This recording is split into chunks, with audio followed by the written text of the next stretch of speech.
आप सबको प्रभु यीशु मसीह के मधुर नाम में नमस्कार। हम परमेश्वर का धन्यवाद करते, उसकी स्तुति, उसकी बड़ाई करते कि वो हमको अवसर पर अवसर देता है कि हम अपने जीवन को जांचें और अपने जीवन में उन कमजोरियों को जो हमको हमारे परमेश्वर से अलग करती हैं उनको दूर कर सकें। आज भी हम परमेश्वर के एक वचन पर विचार करेंगे और उस पर हम विचार करें उसके पहले आइए प्रार्थना करें।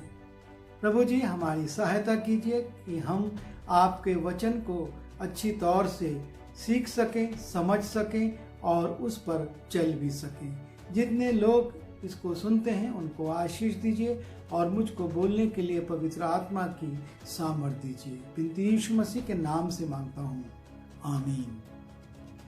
निर्गमन उसके 20वें अध्याय के 8वें पद में जब हम जाते हैं वहां पर चौथी आज्ञा का उल्लेख है और चौथी आज्ञा में इस प्रकार से लिखा है, तू विश्राम दिन को पवित्र मानने के लिए स्मरण रखना।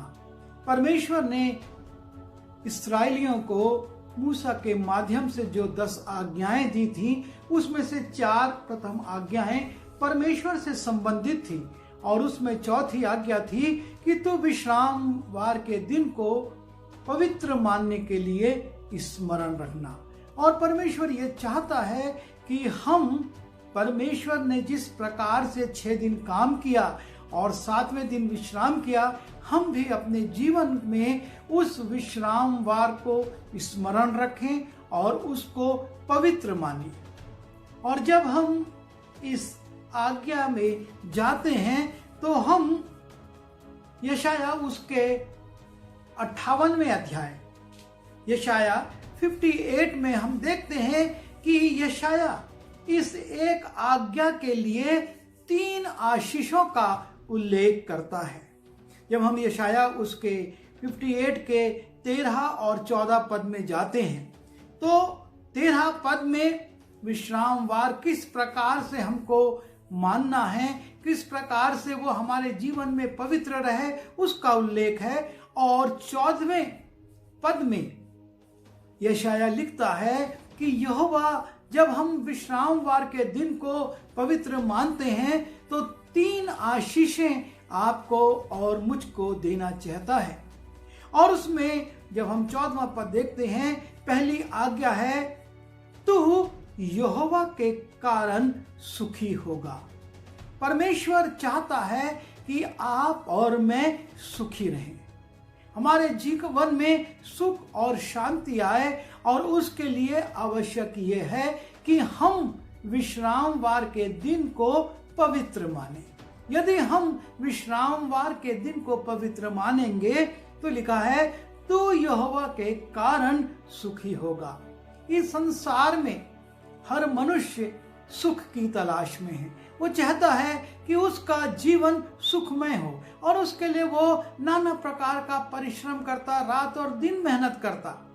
लेकिन हम देखते हैं संसार का दिया हुआ सुख क्षणिक होता है, अल्पकाल का होता है, वो हमारे जीवन में स्थायी नहीं रहता। जब हम बच्चे होते हैं माता पिता से हमको सुख मिलता और हम उनकी सुरक्षा में रहते हैं, लेकिन एक समय आता है हम बड़े हो जाते हैं और माता पिता से मिलने वाला सुख धीरे धीरे समाप्त होने लगता है। जीवन साथी आ जाता है, उससे हमको सुख मिलता है, लेकिन एक समय के बाद वो जीवन साथी भी हमको सुख नहीं दे पाता और हमारे जीवन में अशांति आने लगती है। हमको नौकरी मिलती है, उससे हम सोचते हैं कि हम सुखी हो जाएंगे, लेकिन 58 और 60 वर्ष के बाद सरकार भी कहती है और जो हमको नौकरी पर रखता है कि अब सुख के दिन समाप्त हो गए, आपकी सेवाएं समाप्त होती हैं। अर्थात संसार में का सुख जो है वो एक समय के लिए है, कुछ वर्षों के लिए हो सकता है, कुछ महीनों के लिए हो सकता है, कुछ पल के लिए हो सकता है, लेकिन परमेश्वर का जो सुख है वो स्थायी सुख है। और इसीलिए दाऊद विपरीत परिस्थितियों में भी कहता है कि मैं चट्टान पर लेट गया और सो गया और उसको सुख की नींद आ जाती है। कारण परमेश्वर का सुख उसके पास था। और इसलिए परमेश्वर आपसे और मुझसे कहता है कि यदि हम विश्रामवार के दिन को पवित्र मानने के लिए स्मरण रखेंगे तो हम परमेश्वर के कारण सुखी होंगे। हम मनुष्यों के कारण नहीं, हम संसार की शक्तियों के कारण नहीं, पर परमेश्वर के कारण सुखी होंगे। दूसरा कारण जो दूसरी आशीष है और वो है, मैं तुझे देश के ऊंचे स्थानों पर चलने दूंगा। परमेश्वर कहता है यदि तू विश्रामवार के दिन को पवित्र मानने के लिए स्मरण रखेगा, उस आज्ञा के अनुसार आचरण करेगा, तो मैं तुझे देश के ऊंचे स्थानों पर चलने दूंगा। परमेश्वर हमको ऊंचे उस स्थानों पर ले जाना चाहता है। वो चाहता है कि हम ऊंचाइयों पर रहें और इसीलिए उसने इज़राइल से कहा कि तू सिर बनेगा, पूंछ नहीं। परमेश्वर हमको ऊंचाइयों पर ले जाना चाहता है, लेकिन हम अपने जीवन में उन ऊंचाइयों पर अपने ही कारणों से नहीं पहुंच पाते और तब हम ये सोचते हैं कि हम इन ऊंचाइयों पर क्यों नहीं पहुंच पा रहे हैं। हम अपना विश्लेषण नहीं करते कि हम परमेश्वर की आज्ञाओं के प्रति विश्वस्त नहीं हैं, हम उनका पालन ईमानदारी से नहीं कर रहे हैं और इसलिए हमारे जीवन में ये समस्याएं हैं और हम ऊंचाइयों पर नहीं जा पा रहे हैं, हम नीचाइयों में हैं। हम कोशिश कर रहे हैं, प्रयास कर रहे हैं, लेकिन हमारे प्रयास सफल नहीं हो रहे क्योंकि हमको परमेश्वर ऊंचाइयों पर नहीं ले जा रहा है। बाइबल में साफ लिखा है, हर एक ऊंचा पद और हर एक अधिकार ऊपर से है। परमेश्वर की ओर से ऊंचे पद दिए जाते हैं, परमेश्वर की ओर से हमको बड़े बड़े अधिकार दिए जाते हैं। परमेश्वर ने आदम को किसी के अधीन नहीं रखा था, उसने उसको सबके ऊपर अधिकार दिया था, चाहे वो पशु हो और चाहे वो पेड़ पौधे हो, चाहे वो जलचरी हो और चाहे वो पक्षी हो। आदम को सबसे ऊंचा रखा था और परमेश्वर ने अपने स्वरूप में निर्मित मनुष्य को यही चाहा है कि वो ऊंचाइयों पर रहे और इसलिए वो कहता है, मैं तुझे देश के ऊंचे स्थानों पर चलने दूंगा।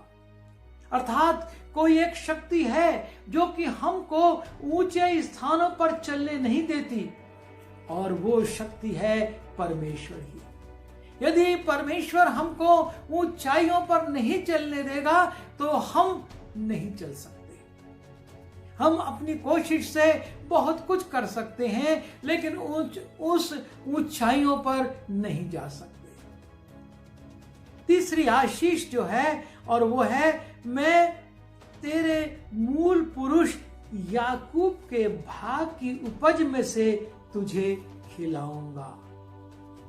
याकूब के भाग की उपज, परमेश्वर ने याकूब को आशीषित करवाया था। जब हम उत्पत्ति उसके 27वें अध्याय में जाते हैं, याकूब अपने पिता के पास जाता है कि उससे आशीष को प्राप्त करे और तब उसका पिता उससे कहता है, मेरे पास आ, मैं तुझको चूमना चाहता हूं। और तब हम उत्पत्ति उसके 27वें अध्याय के 27वें पद में देखते हैं, लिखा है, उसने निकट जाकर उसको चूमा और उसने उसके वस्त्रों का सुगंध पाकर उसको वो आशीर्वाद दिया कि देख, मेरे पुत्र का सुगंध जो ऐसे खेत का सा है जिस पर यहोवा ने आशीष दी हो। याकूब की उपज जो आशीषित थी उसके लिए परमेश्वर कहता है कि मेरे पुत्र की सुगंध जैसी है वैसी ही उसके खेत की भी सुगंध हो, अर्थात उत्तम से उत्तम फल उसमें उत्पन्न हो, जिनकी खुशबू दूर तक फैलती है, जिसकी खुशबू से लोग आकर्षित होकर आते हैं। लोग बताते हैं कि जब पहले जमाने में दुबराज चावल अर्थात दुबराज धान बोया जाता था और खेतों में उसकी फसल पक जाती थी, तब उस सड़क से अगर आप गुजरेंगे तो आपको उस खुशबू से मालूम हो जाएगा कि यहाँ पर दुबराज का धान बोया गया है। और जब उसकी मिलिंग होती थी तब भी सुगंध उड़ती थी, और जब वो बनता था तब भी उसकी एक बहुत अच्छी सुगंध पूरे घर में भर जाती थी। और यहाँ पर याकूब के उपज की उत्तम उत्तम वस्त्रों से परमेश्वर कहता है कि मैं तुझे खिलाऊंगा। परमेश्वर आपको और मुझको साधारण भोजन देना नहीं चाहता, वो उत्तम से उत्तम भोजन देना चाहता है, लेकिन हम अपनी अभिलाषाओं में, अपनी कामनाओं में और अपने स्वार्थ में फंसकर परमेश्वर के विश्रामवार के दिन को पवित्र नहीं मानते, और इसलिए वो सुगंधित भोज्य वस्तु हमको नहीं मिलती। लिखा है, सो परमेश्वर तुझे आकाश से ओस और भूमि की उत्तम से उत्तम उपज और बहुत सा अनाज और नया दाख मधु दे। परमेश्वर तुझे भूमि की उत्तम से उत्तम उपज, याकूब को ये आशीष मिल रही है, और परमेश्वर कहता है मैं तेरे मूल पुरुष याकूब के भाग की उपज में से तुझे खिलाऊंगा। अर्थात उस खेत की, उस भूमि की उत्तम से उत्तम उपज और बहुत सा अनाज परमेश्वर आपको और मुझको देना चाहता है। और इन तीन आशीषों के लिए आपको और मुझको केवल एक काम करना है, और उसके लिए लिखा हुआ है जब हम यशाया 58 के 13वें पद में जाते हैं, और लिखा है कि तू विश्राम दिन का पालन करना। हमको विश्राम दिन का पालन करना है, और किस प्रकार से पालन करना है उसके विषय में 6 बातें दी गई हैं। हम संक्षेप में उन बातों को भी देखें, क्योंकि जब हम आशीष पाना चाहते हैं तो हमको आज्ञा का पालन भी करना होगा, और जब हम आज्ञा का पालन करेंगे तो ये उत्तम आशीषें, ये 3 आशीषें हमारे जीवन में परमेश्वर की ओर से आ जाएंगी। तो इसलिए हम देखें परमेश्वर क्या चाहता है। सबसे पहली बात जो 13वें पद में लिखी है, तू विश्राम दिन को अशुद्ध ना करे। यदि तू विश्राम दिन को अशुद्ध ना करे, परमेश्वर चाहता है कि हम विश्रामवार के दिन को पवित्र माने, उसको अशुद्ध ना करें। और बहुत से कारण हैं, हमारी बहुत सी लालसाएं हैं। हम सोचते हैं 6 दिन हमने काम किया और अब 7वें दिन हमको मौज मस्ती करनी है, हमको आराम करना है, हमको अपने मनपसंद के भोजन को करना है, मनपसंद के स्थानों पर जाना है, पिकनिक मनाना है। और इस प्रकार से विश्रामवार के दिन को हम परमेश्वर की संगति से छोड़कर, परमेश्वर के भय में चलना छोड़कर अपवित्र कर देते हैं। और परमेश्वर ये चाहता है कि हमको आशीष दे, और इसलिए वो कहता है यदि तू विश्राम दिन को अशुद्ध ना करे। और इसलिए हमको बहुत ज्यादा इस बात पर ध्यान लगाना होगा कि कहीं हम विश्रामवार के दिन को अशुद्ध तो नहीं कर रहे हैं, कहीं हमने अपने मूर्खता से, अपनी नासमझी से, अपनी गलती से विश्रामवार के दिन को अशुद्ध किया, और ये उत्तम आशीषें हमारे जीवन से चली गई। दूसरी बात जो यहाँ पर 13वें पद में लिखी है, उस पवित्र दिन में अपनी इच्छा पूरी करने का यत्न ना करें। ये मैं अपनी ओर से नहीं, लेकिन परमेश्वर का पवित्र वचन इन शब्दों को कह रहा है। निर्गमन उसके 20वें अध्याय के 8वें पद में तो परमेश्वर ने आज्ञा दी है कि तू विश्रामवार के दिन को पवित्र मानने के लिए स्मरण रखना, तेरे बच्चे, तेरे पोते और तेरे लोग भी उसको स्मरण रखें।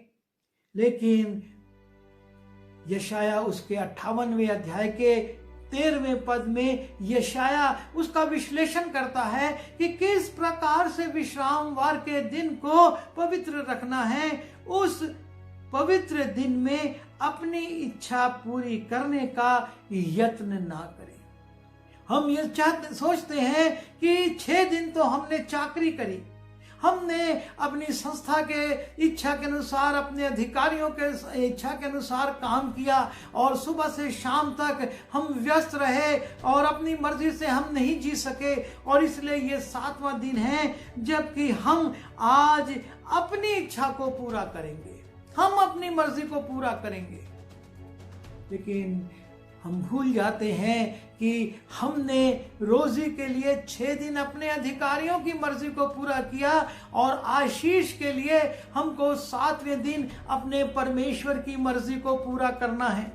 हमको अपने परमेश्वर की मर्जी को देखना कि वो क्या चाहता है और हम उसकी मर्जी के अनुसार उसकी संगति में बैठें, उसके वचन पर विचार करें, उसकी स्तुति करें और अपने जीवन को पवित्र करें, क्योंकि वो चाहता है कि उस पवित्र दिन में, जो विश्रामवार का दिन है, उस पवित्र दिन में अपनी इच्छा पूरी करने का यत्न ना करें। और तीसरी बात है, विश्राम दिन को आनंद का दिन और यहोवा का पवित्र किया हुआ दिन समझकर माने। ये उदास रहने का दिन नहीं है, ये आत्मिक आनंद का दिन है जिसमें कि हम आनंद से और परमेश्वर का पवित्र किया हुआ दिन करके इसको माने। जैसा कि दाऊद ने कहा, आज का दिन यहोवा ने बनाया है, हम इसमें आनंदित हों। ये विश्रामवार का दिन भी परमेश्वर ने बनाया है और इसमें हमको अधिक से अधिक आत्मिक खुशी को प्राप्त करना है। और आत्मिक खुशी हमको संसारिक बातों से प्राप्त नहीं होंगी, संसारिक वस्तुओं से प्राप्त नहीं होंगी और संसारिक संसाधन हमको आनंदित नहीं कर पाएंगे। वो तत्कालिक आनंद होगा, कुछ देर का आनंद होगा और उसके बाद सब समाप्त हो जाएगा। लेकिन हमको विश्राम दिन को आनंद का दिन, आत्मिक आनंद का दिन और यहोवा का पवित्र किया हुआ दिन समझकर मानना है। हम अपने जीवन पर विचार करें, हम इस दिन को कैसे मान रहे हैं, कैसे मानते हैं और आने वाले दिनों में कैसे मानेंगे। हम आज इस बात का विश्लेषण करें, अपने भूतकाल को देखें, अपने वर्तमान को देखें और अपने भविष्य को देखें। ये परमेश्वर के आनंद का दिन है। फिर चौथी बात जो वहां पर है वो लिखा है, तू उसका सम्मान करके उस दिन अपने मार्ग पर ना चलना। हम उस दिन का सम्मान नहीं करते और अपने मनमानी मार्ग पर जाते हैं, जहां पर कि हमको भौतिक खुशी मिल सके, हमारे संसारिक मित्र जहां पर हमको मिल सके, जहां पर हमारी संसारिक पार्टियां हो सके, जहां पर हमको संसारिक चीजें खाने के लिए और पीने के लिए मिल सके। हम उन स्थानों की ओर दौड़े चले जाते हैं। किस दिन? जिस दिन विश्रामवार का दिन होता है। हम ये सोचते हैं आज ही तो आनंद मनाने का दिन है, आज ही तो इन वस्तुओं को मजा ले लेकर खाने का दिन है। लेकिन परमेश्वर कहता है, यदि तुम ये 3 आशीषें प्राप्त करना चाहते हो तो तू उसका सम्मान करके उस दिन अपने मार्ग पर ना चलना। एक मार्ग है जो कि मनुष्य को सीधा, आनंददायक और सुविधाजनक देख पड़ता है, लेकिन नीति वचन का लेखक कहता है उसके अंत मृत्यु है, अर्थात आत्मिक रूप से हम समाप्त हो जाते हैं। आदम को बड़ा आनंद लगा था उस पेड़ के मार्ग पर जाने में जिसमें कि परमेश्वर ने मना करा था, और उसकी पत्नी वहां ले गई और स्वयं उसने फल खाया और अपने पति को दिया, लेकिन उसका परिणाम उसकी आत्मिक मृत्यु में हुआ। और इसलिए ये जरूरी है कि हम उसका सम्मान करें और उस दिन को अपने मार्ग पर ना चलकर परमेश्वर के मार्ग पर चलें, उस मार्ग पर जाएं जहां की भक्त लोग परमेश्वर की स्तुति करते हैं, परमेश्वर की संगति मिलती है, जहां पर कि हमको आत्मिक भोजन मिलता है, जहां पर कि हम आत्मिक शांति को प्राप्त कर सकते हैं। हम उस मार्ग पर चलें। और 5वीं बात लिखी है, अपनी इच्छा पूरी ना करें। विश्रामवार का दिन हम अपनी इच्छा पूरी ना करें, अर्थात हम परमेश्वर की इच्छा पूरी करें। परमेश्वर क्या चाहता है, क्योंकि परमेश्वर ने आपसे या मुझसे हफ्ते के पूरे 7 दिन नहीं मांगे। उसने 6 दिन हमको हर कुछ करने की अनुमति दी कि हम अपना काम करें और अपनी मर्जी से एक पवित्र जीवन जिएं। लेकिन 7वां दिन वो कहता है हम अपनी मर्जी से नहीं, अपनी इच्छा से ना, अपनी इच्छा पूरी ना करें, लेकिन हम ये देखें कि परमेश्वर की इच्छा क्या है। परमेश्वर ने आपको और मुझको नीरस नहीं बनाया है। परमेश्वर स्वयं बहुआयामी है और हमको भी उसने बहुआयामी व्यक्तित्व प्रदान किया है। उसने एक ही रंग के सारे फूल नहीं बनाए, पर इतने रंग उत्पन्न करे कि मनुष्य गिन नहीं सकता। उसने एक ही स्वाद के फल नहीं बनाए, पर इतने स्वाद के फल बनाए कि हम उसको जीवन में खा नहीं पाते। उसने एक मौसम नहीं रखा, लेकिन उसने ठंड भी रखी, गर्मी में भी रखी, बरसात भी रखी, और इस प्रकार से उसने विविधता उत्पन्न की है। क्योंकि परमेश्वर ये चाहता है कि मनुष्य भी इसमें आनंदित रहे, पर वो चाहता है कि हम विश्रामवार के दिन अपनी इच्छा पूरी ना करें। हम अपनी लालसाओं में ना लगे रहें कि आज मुझको बहुत देर तक सोना है, आज मुझको पूरे घर की सफाई करना है, आज मुझको इस प्रकार के काम करना है, आज मुझको अपने इन मित्रों को पार्टी देना है या उनसे मिलने जाना है। ये हमारी इच्छा है, लेकिन परमेश्वर की इच्छा क्या है? वो किस बीमार से, किस जरूरतमंद से आपको और मुझको मिलवाना चाहता है? वो क्या चाहता है कि आप और मैं किस स्थान पर जाए जिनमें उसके लोगों के साथ हम संगति कर सकें। और इसलिए बड़ी स्पष्टता के साथ वचन कहता है कि अपनी इच्छा पूरी ना करना। और 6वीं और अंतिम बात है, अपनी ही बातें ना बोले।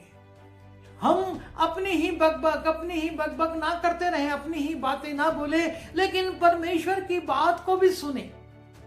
ये वो दिन है जब हम परमेश्वर की आवाज को सुने, अपनी ही बातें ना बोलते रहे। हमारी प्रार्थनाएं भी अक्सर ऐसी हो जाती हैं, हम अपनी बात परमेश्वर से कहते रहते हैं। हम ये कोशिश नहीं करते कि परमेश्वर आज मुझसे क्या कहना चाहता है। पर विश्रामवार के दिन हम अपने मेडिटेशन में बैठें, अपने ध्यान को अपने परमेश्वर की ओर लगाएं और उससे कहें, हे परमेश्वर तू सुन, क्योंकि तेरा दास सुनता है। जब सैमुएल को परमेश्वर ने आवाज दी, वो उसकी आवाज को नहीं पहचान पाया, क्योंकि उससे परमेश्वर की बातचीत इसके पहले नहीं हुई थी। और तब जब वो 3 बार एली के पास जाता है, एली उससे कहता है, अब किसे तू मत उठना, चुपचाप लेटे रहना और कहना, हे परमेश्वर कह, क्योंकि तेरा दास सुनता है। और तब परमेश्वर ने शमूएल से वो भविष्य की बातें, वो बड़ी बड़ी बातें जो परमेश्वर करना चाहता था, उस छोटे बालक पर प्रकट करता है।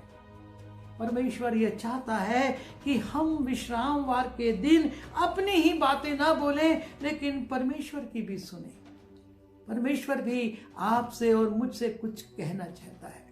वो अपनी इच्छा आपके और मेरे जीवन में प्रकट करना चाहता है। वो अपनी योजना हमारे जीवन में प्रकट करना चाहता है। वो उन भविष्य की बातों को बताना चाहता है जिन पर हमने आज तक ध्यान नहीं दिया या जिनको हम नहीं जानते।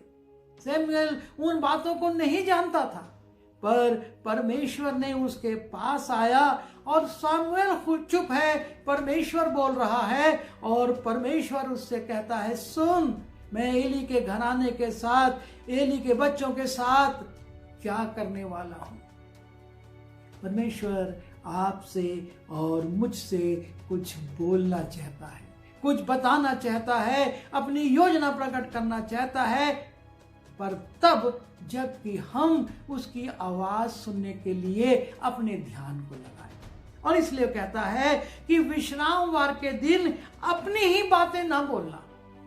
हम अपनी बातें ही, अपने ही निवेदन ना बोलते चले जाएं, लेकिन हम परमेश्वर को भी बोलने दें। और इसलिए परमेश्वर ने 10 आज्ञाओं में से चौथी आज्ञा लिखवा दी, तू विश्रामवार के दिन को पवित्र रखने के लिए, पवित्र मानने के लिए स्मरण रखना।